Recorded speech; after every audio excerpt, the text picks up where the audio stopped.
สบายดีบรรดาท่านครับเจ้าซื้อซี่ทองจัตสุขต่างหน้าแห่งกับกลุ่มพลังครู5จำศูนย์ครูทันสมัยครูสมัยใหม่เมื่อนี้พวกเราจะมานำเสนอเทคนิคการจัดการเรียนรู้มี3ภาคที่1พวกเราจะสร้างรวม5บทเรียนของเทคนิคการจัดการเรียนรู้ในนั้นพวกเราจะเรียนรู้เรื่องความหมายความสำคัญของเทคนิคดังกล่าวหลักการพื้นฐานทักษะและวิธีการสอนแล้วพวกเราจะเรียนรู้เรื่องการวางแผนการซิดซ้อนและเรียนงานของครูประจำห้องหลังจากนั้นในภาคที่2พวกเราจะเอาความรู้จาก5บทเรียนดังกล่าวมาวางแผนในการสอนวิชาซึ่งวิชาตัวอย่างที่พวกเราใช้เป็นวิชาภาษาลาวในภาคที่3พวกเราจะสาธิตการซิดซ้อนวิชาภาษาลาวอิงตามการวางแผนดังกล่าวเพื่อเป็นการเสียเวลาพวกเราไปรับชมกันเลยสบายดีข้าพเจ้าธนิพรวังหารมาจากทีมพลังครู5.0มื้อนี้ทีมของพวกเราจะพาทุกคนมาเจาะลึกเบื้องหลังการสอนแบบปังๆโดยอ้างอิงจากเอกสารเทคนิคการจัดการการเรียนรู้ซึ่งปึ้มแบบเรียนหลักสูตรฝึกอบรมวิชาครูจากวิทยาลัยแห่งชาติเพิ่นเน้นใส่การยกระดับความรู้ด้านวิชาชีพครูอย่างลึกซึ้งเพื่อก่อสร้างให้คนรุ่นใหม่ได้มีการขยายตัวรอบด้านและเฮ็ดให้การสอนมีประสิทธิภาพสูงสบายดีค่ะเจ้าซื้อนางใบตองดวงมาลามื้อนี้จะมานำเสนอก็พับรวมโครงสร้างบทที่1 5บทที่2ปึ้มหัวนี้เพิ่นแบ่งเนื้อ5ออกเป็น5บทใหญ่ที่ความเอาทุกทักษะที่ครูต้องมีมาเล่ากันที่บทที่1เพิ่นจะพาไปศึกษาเกี่ยวกับความหมายความสัมพันธ์ลักษณะและองค์ประกอบต่างๆของการจัดการเรียนรู้จากนั้นต่อโดยบทที่2เพิ่นจะเข้าลึกซึ้งไปในสบายดีข้าพเจ้าชื่อรัตดาวันจุมมลีก้าวเข้าสู่บทที่3ของวิชาเทคนิคการจัดการเรียนรู้ก็คือบทนี้เป็นไฮไลท์สำคัญเลยบ่ว่าจะเป็นวิธีการสอนหลักการสอนเนาะถ้าว่าเรื่องหลักการสอนเนาะครูยุคใหม่ต้องรับประกันให้ครบทุกด้านบ่ว่าจะเป็นด้านแนวคิดวิทยาศาสตร์ลักษณะตัวจริงการสอนแบบประจักษ์ตาเนาะต้องช่วยส่งเสริมความตื่นตัวความเป็นเอกลักษณ์ของนักเรียนคอยปรับปรุงความรู้และที่สำคัญต้องเข้าใจนักเรียนต้องให้ความสำคัญจุดพิเศษของนักเรียนเนาะในทุกๆด้านเลยสบายดีค่ะพระเจ้าสื่อเพลงจะมานำเสนอในหัวบทที่3หัวข้อวิธีการซิดสอนที่มีประสิทธิภาพแม้นการเลือกรูปแบบการสอนที่แท้เหมาะตามเนื้อในบทเรียนและกลุ่มผู้เรียนที่มีการสอนในปัจจุบันให้ถูกต้องปัจจุบันนี้การซิดสอนแม้นได้แบ่งออกเป็น2แนวทางหลักคือแนวทางเน้นครูเป็นใจกลางและแนวทางเน้นผู้เรียนเป็นใจกลางวิธีที่1สอนแบบเน้นครูเป็นใจกลางเป็นการสอนแบบดั้งเดิมเหมาะกับการถ่ายทอดความรู้ความสามารถของตัวเองเขานำไปสู่นักเรียนภายในห้องสอนของเขาในปริมาณหลายหรือน้อยห้องเรียนที่มีจำนวนนักเรียนสามารถรับฟังและบันทึกในข้อมูลต่างๆที่เขาสามารถซิดสอนนั้นได้ดีให้มีประสิทธิภาพแม้นขึ้นกับครูเฮาที่จะแสดงความสามารถของตัวเองหรือเป็นแบบอย่างให้ข้าเจ้าได้รับเอาความรู้จากครูผู้นั้นที่สามารถบรรยายหรือซิดสอนได้ดีเพื่อให้เขาได้ไปปฏิบัติได้รับผลที่ดีวิธีที่2วิธีสอนแบบเน้นผู้เรียนเป็นใจกลางเน้นให้นักเรียนมีส่วนร่วมส่งเสริมแนวคิดของนักเรียนเฮาให้มีความกล้าแสดงออกในการเรียนในกิจกรรมประจำวันที่เฮาสามารถให้นักเรียนเฮาเฮ็ดตามตัวอย่างว่าเฮาจัดเป็นกลุ่มเป็นก้อนตั้งคำถามให้นักเรียนมีความสามารถที่จะปฏิบัติตามข้อมูลต่างๆให้ได้ตามมาตรฐานที่เฮาวางไว้สบายดีค่ะข้าเจ้าซึ่งนางตุกแกจะมารายงานว่าบทที่4บรรดาทักษะการสอนบทนี้จะเน้นพัฒนาออร่าและพัฒนาทักษะพิเศษของครูเริ่มตั้งแต่ทักษะการใส่กิริยาหาหางการวางตัวการแต่งกายการใส่นำเสียงให้มีเสน่ห์ตามมาด้วยทักษะการใส่คำห้ามหังแบบห้ามเปิดและคำห้ามปิดรวมเรื่องเทคนิคการตั้งคำห้าม จังใดให้นักเรียนอยากตอบบ่แม่นห้ามแล้วห้องเงียบกว่าเก่าขอขอบใจ สบายดีข้าพเจ้านางเมษาแก้วสุวรรณตอนหนึ่งจากบทที่4เลยครูยุคดิจิตอลแบบพวกเขาต้องมีทักษะในการเลือกการกะเกียมและการนำใช้สื่อการสอน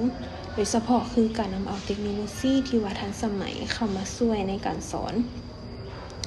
นอกจากนั้นทักษะคลาสสิกแต่ขาดบ่ได้คือการใช้กระดานการอธิบายการเล่าเรื่องและเทคนิคการสร้างความสนใจ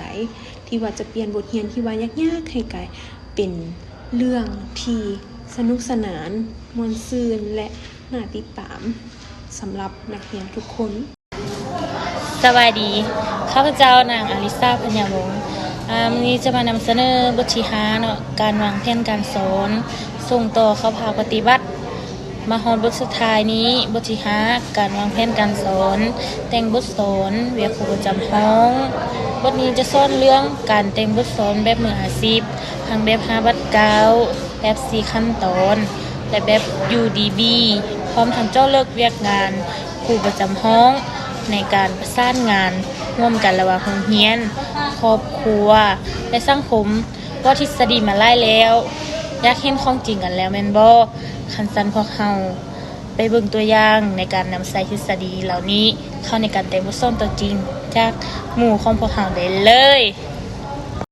โดยสบายดีเนาะน้องซื้อครับสังแก้วพรหมเทศเนาะมื้อนี้เนาะน้องจะมาแนะนำสู่ภาคปัจจุบันเนาะและบทเรียนวิชา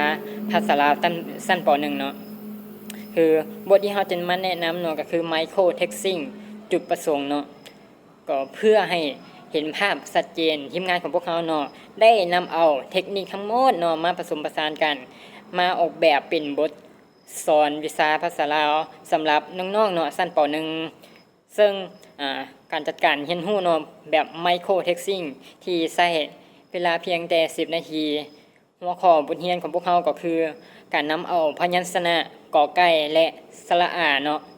ซึ่งมีจุดประสงค์เพื่อให้น้องๆนั้นมีการออกเสียงบอกชื่อและแยกรูปร่างการออกเสียงและการผสมผสานระหว่างอักษรเนาะคำว่ากอไก่บอกสระอาจะอ่านออกเป็นกาได้อย่างถูกต้องเนาะแถมจะมีการฝึกซ้อมในการเขียนไปพร้อมๆกันเลย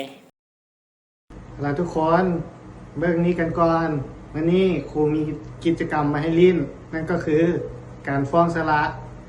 ให้พวกเราไปเริ่มกันเลยตัวนี้อ่านว่ากอตัวนี้อ่านว่าอารวมกันเป็นกออากาสบายดีข้าพเจ้าสินางเวียงคงเกี่ยวซ่องคอนมื้อนี้สิมานำเสนอขั้นฝึกปฏิบัติและนำใช้บัดกาวที่3เน้นความตื่นเต้นของเกมหลังจากนั้นก็ฮอดเวลาสนุกแล้วกับบัดกาวที่3ขั้นฝึกปฏิบัติและนำใช้3นาทีพวกเฮานำใช้เทคนิคการเรียนรู้แบบหัวมือโดยแบ่งน้องๆเป็นกลุ่มน้อยและย้ายบัดตัวอักษรกอและสระอาให้จากนั้นก็จัดเกมเลยพอครูว่ากาแต่ละกลุ่มต้องเฝ้าเอาตัวกอมาเรียงไว้ทางหน้าสระอาให้ถูกต้องกลุ่มใดไว้กลุ่มใด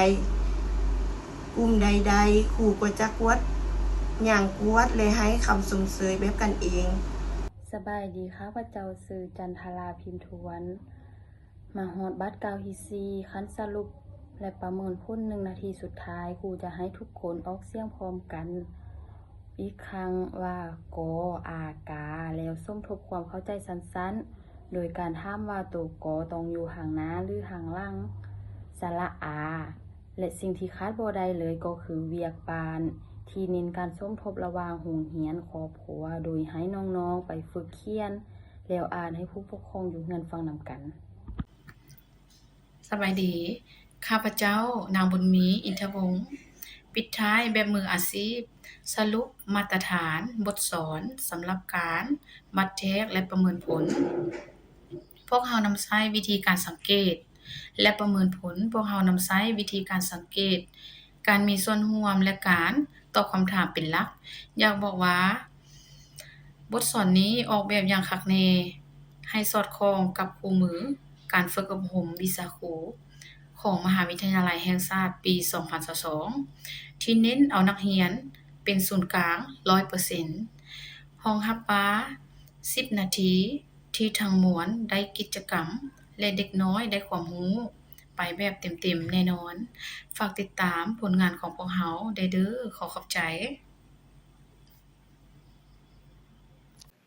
ที่ผ่านไปนั้นแม่นการนำเสนอ3ภาพของเทคนิคการจัดการเรียนรู้ภาคที่1 5บทเรียนภาคที่2การวางแผนการสิสอนซึ่งพวกเรายกตัวอย่างวิชาภาษาลาวและภาคที่3แม่นสาธิตการสอนวิชาดังกล่าวหวังว่าบรรดาทานจะได้รับความรู้บ่หลายก็น้อยต่อกันกับการนำเสนอของกลุ่มของพวกข้าพเจ้าและถ้าพวกท่านมีคำตำหนิที่ส่งขึ้นได้กรุณาคอมเมนต์อยู่ทางด้านลงให้กับพวกเราด้วยมาวันนี้พวกเราขอจบการนำเสนอขอขอบใจ